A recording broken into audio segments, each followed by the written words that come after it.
You know, when I was a kid, we had this plastic play school drum, and it had a whole bunch of different instruments inside. Does anybody know what I'm talking about? It's like a red, ours was red. Had inside like some maracas, had maybe a triangle, one of those little plastic tambourines, and there might have been something else in there, you know, the mallets to beat on this plastic drum. And my family used to each get an instrument.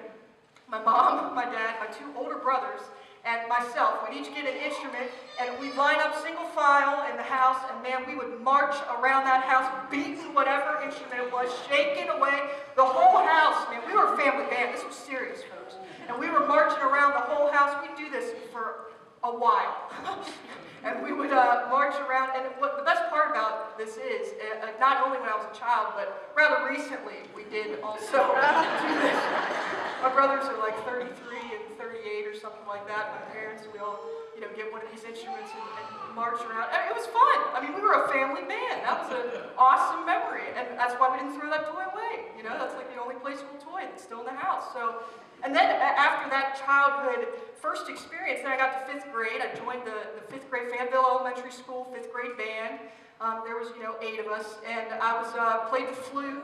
I started playing the flute, and I remember, you know, we'd always practice as just the 8 of us, because that's all we had in our school. But then there was this one day a year where we had a concert, and all the elementary schools, all the local elementary schools got together, and you played this one 5th grade concert. And I remember going to that concert, and I remember thinking, wow, like there's more than just 6 people in our school. I mean, it was so cool to see the entire band together, all playing this one song, and we're all so unified, and it just really, it really got to me. It was so cool to see all of those people and to be a part of something like that, the entire band. And then after that, we move on to Faust. I got to Faust band, and I remember going to band camp, hottest week in August every year. It's pretty consistent. I think kind of base it on that. And I remember, you know, we were there all week for hours, the whole band, learning these steps, learning, you know, how to hold your instrument up. We got to practice all these songs. Drum majors are up there doing their thing, you know, and all week, all hours of the day, we're doing this band camp thing. We eat together, we be together. And let me tell you, that would have been it was a pretty tough week, but it would have been horrible had it not been for the fact that we were all together. We were all together as one band, one sound, together going through this week, this trialing 600-degree weather, and we made it throughout that week. And I remember going through Faust. After Faust, I didn't play band in high school, but I remember I still wanted to be a part of something with that band. I really appreciated the unity and the camaraderie that the band had. And so I still wanted to be a part of that. And so I remember in high school, my high school classmate, Megan, here today, I don't know if you remember this, but I volunteered as the lunch lady during band camp. So I just wanted to be a part of it. So I would go in and give all the students in the band their lunches just during their lunch hour, because I just wanted to be a part of like this awesome team, this awesome band that was so unified. And sometimes they'd sit and eat their lunches by instrument, and I was like, oh, so cool. And sometimes they'd sit and eat their lunch different instruments, and they'd maybe play a little tune of their own during lunch, and I was like, this is awesome, you know? I mean, they were so unified, just such one band, one sound, and they were together all week, eating their meals all week, and it was really a cool thing to be a part of. And then when I got to college, I was involved in 3 different bands, actually. I played the djembe, which is an African-type drum, in 3 different bands. I played on the Fellowship of Christian Athletes praise band, and we would play for about 50 Christian athletes at the school once a week and lead worship for them. And then I played on a chapel praise band, and we would play for 1,700 students at my college. You get together, go to church every Tuesday, Thursday morning, and so we'd lead the students in worship every Tuesday, Thursday morning. And then I was on Salt and Light, youth ministry praise band. There was I don't know, maybe 10 of us, and we'd travel up and down the East Coast for 2 months, and we would just lead praise rallies and praise festivals, and just leading people in worship. And it was just such a cool opportunity, and not just band instruments. I also, in college, I was part of the United Voices of Praise Gospel Choir, sang tenor. in United Voices of Praise Gospel Choir. And we traveled around different churches and did these different events. Man, we got people into it. I'll tell you what, lifting people up for the Lord and just praising God. Music was our witness. I mean, that's what it was all about. And so, that's part of my story, but just to reflect for yourself, whether you've ever in your life sang a note, or whether you've ever in your life been a part of a musical group or not, no doubt at some point in your life, a piece of music has moved you. Something about music has moved you. And I just want to think about that concept for a second. Like, why would that be? I don't really understand why that would be. You can hold a piece of music in your hand. You can look at the notes on the page, and okay, that's great. Or you can hold a cassette or a record or a CD in your hand, but that just doesn't do it for you. But something about music itself, the sounds of music, captures us. It captures us. And the captivating power that music has, it fascinates me, quite frankly. Just really, I don't quite understand how it works. And kind of to give an example, this past Christmas, Calvary goes Christmas caroling every year, and we went Christmas caroling. Man, we hit up like every nursing home in Quincy, Fayetteville, Chambersburg. We hit them all. It seemed like, I don't know if we did. But a really cool experience. And I remember we were at this one nursing home, and we were singing to a common area, cafeteria area in an Alzheimer's unit. And we did this at various nursing homes. We'd sing in like their lounge or their common area, and there'd be a bunch of folks there. And so we were singing at this one common area. Now, we never really asked people to sing with us or said, hey, you can sing now, or anything like that. We were just there to sing carols, and whatever happened. But what was so interesting to me was, even we were at this Alzheimer's unit, and people did not miss a beat of Rudolph the Red-Nosed Reindeer. People smiled the whole way through Joy to the World, the Lord is come. Oh, come all ye faithful. I mean, people just singing along with us. I think every time we went to a lounge or a cafeteria area, they were singing with us. They were never invited or asked to sing, but they're in it. They'll join in to sing. They will remember those songs. There's something about music that's supernatural. And you know what? I think we take it for granted. I really do. Because we have the opportunity every Sunday morning, and other times too, but every Sunday morning, we have an opportunity to come together as one band, as one sound that glorifies God, gives up praises to the Lord. And I understand that not all of our worship service here is music, but there's a heck of a lot of it that is. Absolutely.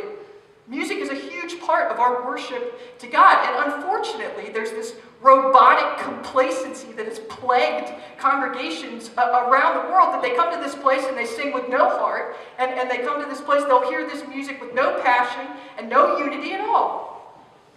And what an opportunity we're missing. And what's so crazy to me is half the time, and this is myself too, this is totally me too, half the time I think the distraction or the reason why I'm putting forth no passion, nothing towards this worship to the Lord, is because of my own agenda, my own pride, my own busyness, or my own troubles that I'm thinking about more than I'm thinking about the reason that I'm even in this room. The reason that we've come together here. When I was a freshman in college, I got the opportunity to go to the Dominican Republic I played for the Messiah College volleyball team. And we had the opportunity to go to the Dominican, and our reason for going was twofold. The first was we were privileged to play against their junior national team, which was a really cool thing. But our main reason for going was we were serving at Sugarcane Village, this local village outside of Santo Domingo. And we had prepped for this, team building, fundraising for months, and we were so excited. For months we were building up to this trip, but the challenge really was getting there. I remember specifically we left on March 17, 2007. We were in a caravan heading to Philadelphia Airport from Mechanicsburg, Messiah College. And in our caravan there was a huge snowstorm, P.S. And so we were heading to the Philadelphia Airport. One of our cars slid on the ice, went in front of a tractor trailer into a ditch.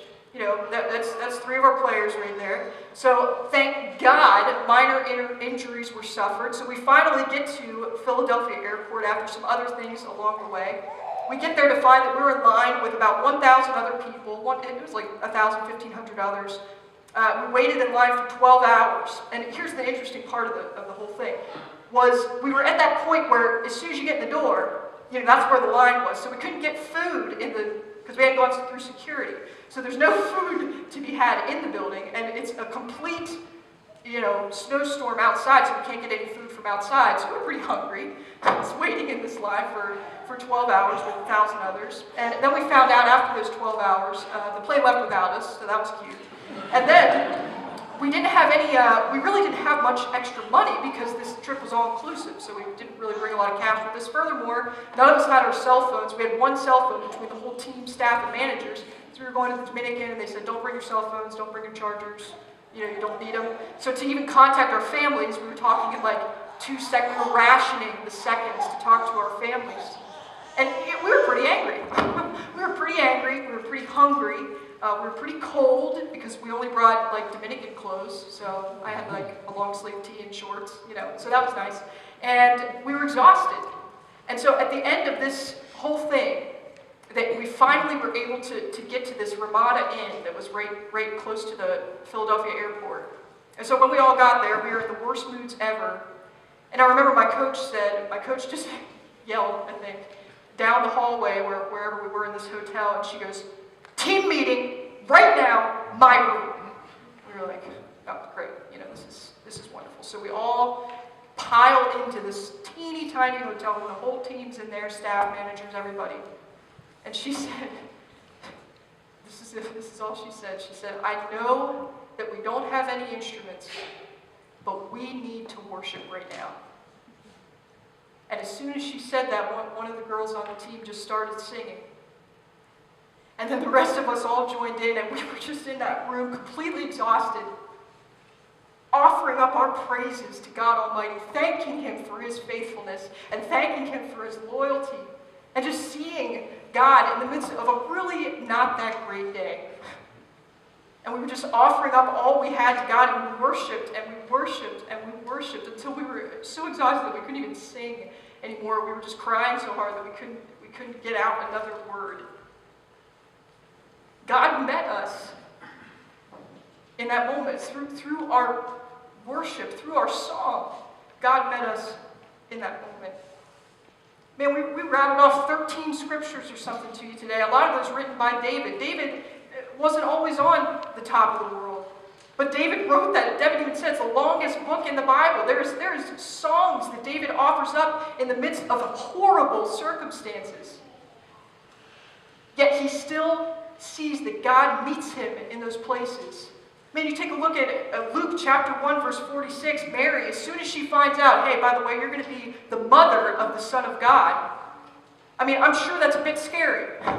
I'm sure that's a flood of emotions at that time. She's a teenager. Luke chapter 1, verse 46, you'll see, what does she start doing? Singing praises to God.